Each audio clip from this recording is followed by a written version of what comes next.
Banyak orang mikir bahwa desain itu cuma soal tentang bikin grafis yang bagus, cuma soal tentang bikin poster yang bagus, atau bikin logo dengan filosofi yang panjang dan penuh akan makna. Menurutku juga begitu.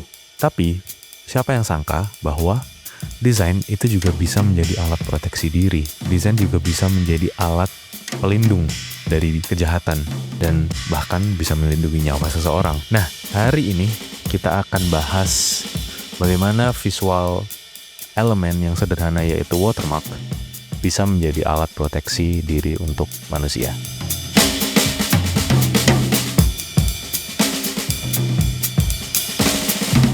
Well, hello. Hi. Happy New Year.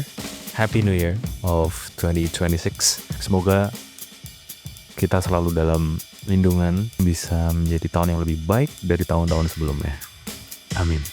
I've been taking a pause for a while karena ada beberapa side projects and also to take a break and take a holiday with the family to celebrating the New Year. So here I am right now at the end of January, I guess.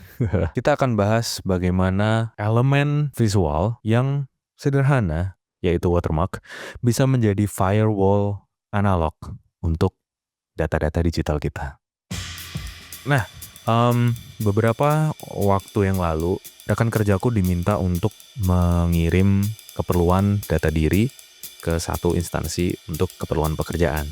Ya, sudah sangat lazim ya kan, kita sebagai pekerja freelance or pekerja pegawai di satu perusahaan diminta untuk mengirimkan data diri seperti KTP, NPWP, atau yang lain sebagainya. Namun dia juga takut jika nanti data dirinya disalahgunakan oleh pihak-pihak yang tidak bertanggung jawab. We know that data-data kita pasti akan digunakan secara benar untuk orang-orang yang tepat. Tapi setelah data kita udah terupload di pihak asing atau pihak yang tidak kita kenal, pasti ada kemungkinan untuk disalahgunakan.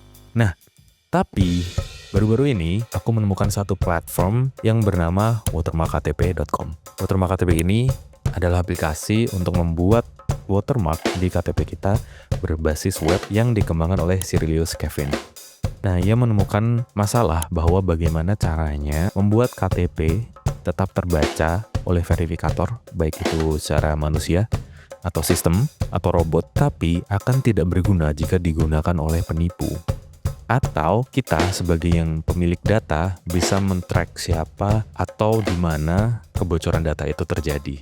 Nah, kemudian dari pertanyaan itu, Cyrilius Kevin membuat aplikasi watermark KTP ini yang tidak hanya memberi proteksi secara visual interference atau gangguan visual dalam bentuk watermark, tapi juga memberikan kemudahan buat siapa aja untuk membuat watermark KTP ini dengan platform yang dia buat.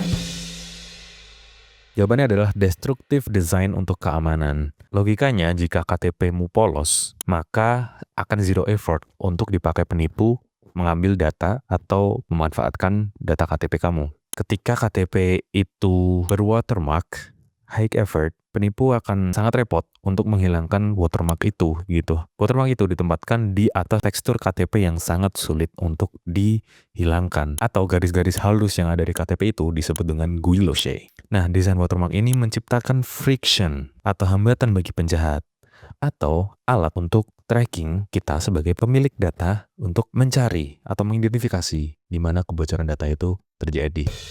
Selain proteksi, aku juga meng-highlight satu keputusan developer yaitu Cyrilius Kevin dalam membuat aplikasi ini menggunakan web base. Menurutku itu adalah pilihan yang tepat karena platform ini sangat mudah untuk diakses dan sangat mudah untuk dijangkau oleh siapapun. Kenapa begitu? Karena poin accessibility sangat bisa ditonjolkan dari sistem atau platform yang menggunakan web base. Platform ini otomatis inklusif karena siapapun bisa menggunakan, tidak perlu memiliki HP yang lebih canggih dari siapapun, tidak perlu memakan memori yang besar, nggak perlu menginstal aplikasi, dan cukup dengan browser yang udah kita punya di gadget kita, di HP ataupun di laptop, dan kita udah bisa membuat watermark KTP ini secara gratis dan sangat mudah.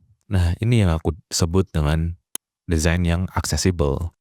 Selain accessibility, keputusan Kevin membuat platform ini secara lokal atau client-side processing adalah salah satu fitur keamanan yang sangat dapat dipercaya. Yang mana proses terjadi pembuatan KTP itu tidak perlu mengirim data KTP itu ke server dari platform tersebut. Semua terjadi di device kita sendiri, di gadget kita sendiri. Kalian bisa membuktikannya sendiri dengan kita buka aplikasinya atau webnya, kita matikan internet, lalu kita proses semuanya itu, kita buat watermarknya, itu tetap bisa. Dan itu membuktikan bahwa semua proses pembuatan watermark dilakukan di device kita sendiri secara lokal. Nah, berikut ini aku coba untuk menggunakan platform ini. Pertama kita cari filenya, file KTP-nya atau kita foto dulu, kemudian kita upload KTP kita buat watermarknya dengan membuat tulisannya. Misal aku membuat ini untuk verifikasi Tokopedia. Oke, aku tulis untuk verifikasi Tokopedia. Lalu aku bisa atur posisinya, kemiringannya, dan besar kecilnya. Kemudian kalau sudah selesai tinggal kita download dan selesai. Jadi apa teman-teman? Platform ini membuktikan bahwa sebetulnya kita tuh nggak membutuhkan sistem keamanan seperti blockchain atau yang sangat rumit untuk keperluan kita sehari-hari gitu.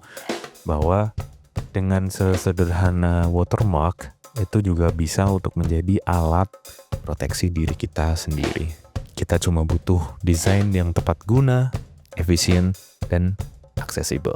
Sebagai teman-teman desainer, tugas kita bukan cuma tentang buat desain-desain yang indah dan membuat dunia menjadi lebih indah, tapi juga membuat dunia menjadi lebih aman. Watermark KTP adalah salah satu bukti bahwa penerapan desain bisa menjadi alat proteksi kita sesama.